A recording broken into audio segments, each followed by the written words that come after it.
Hi, I'm Dave. Today I'm going to show you how to set up the RK002 to make the Digitakt into a polyphonic synthesizer. For starters, we're going to check a couple of settings in the Digitakt to make sure we can update the cable. So for starters, let's go to the settings and go to MIDI config and then port config. Here we set the through port to MIDI and make sure the input from is set to MIDI plus USB or just MIDI. Make sure the output channel is set to track channel if you want to use the RK002 as a MIDI loopback into the Digitakt to play it as a polyphonic synthesizer itself. And make sure the Digitakt receives notes and if you want receive CC. The channels I've set to 1, 2, 3, 4, 5, 6, 7, 8, just the regular. Let's leave it at that because we're going to set up the RK002 to send MIDI data over these channels. And the audio channel, you can leave that. There's one thing you should know about the RK002. There's a tiny microcontroller inside the orange part and it needs power. So it gets powered by MIDI actually, but not every MIDI interface will power the cable. So on the left side I have this audio interface and it doesn't actually power the RK002. So when I try to change the settings by just plugging in the RK002, I can change settings but it will do nothing. So what we need to do is get a regular MIDI cable and put it into the MIDI out port of the audio interface and put it into the MIDI in port of Digitakt.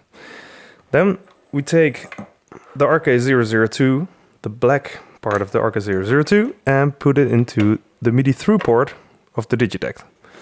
Now take the orange part and put that into the MIDI import of the audio interface. So what we are going to do is update the firmware on the RK002 first. And what will happen is the audio interface will send the firmware through the MIDI out port into the MIDI import of the Digitakt, which will pass it through the MIDI through to the RK002. And that actually works because the Digitakt does actually power the RK002. So let's have a look at how to change the settings on the RK002. But first, I will show you how you can upgrade the firmware.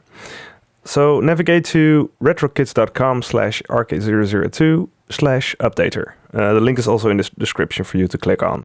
Simply select your MIDI interface. In this case, it is my audio interface. Then select the firmware and we're going to choose the Modifier Volca FM. And then just click Upload Firmware. Now, as you can see, it's updating now.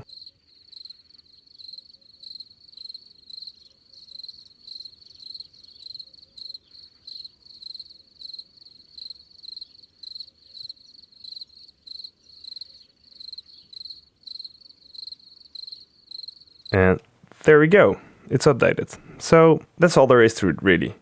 Then we navigate to the settings page and the link is retrokits.com/RK002/settings/mod. Simply select your MIDI interface again. At the basic MIDI setup, we're going to choose channel 1 because in the Digitakt we chose for the audio tracks channel 1 through 8.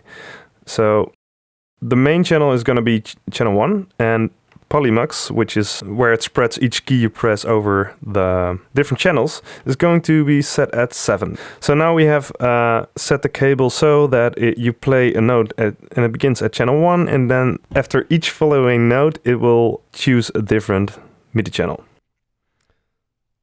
So now we come to the fun part.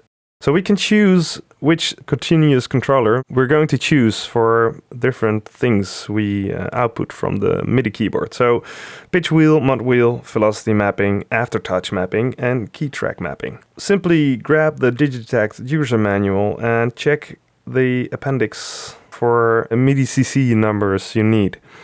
And well, you can choose basically everything. So this is really interesting. The next part is the MIDI real-time and channel filter. I got a couple of questions on this because people wanted to filter out clock and clock start-stop because they wanted to use the loop back from the Digitakt out back into the in, and it crashes when you start-stop the sequencer apparently. So you can filter it by turning these on, and I would also turn off these channels because we're not using them. I'm going to use 1 through 8, so we can filter out the others for now.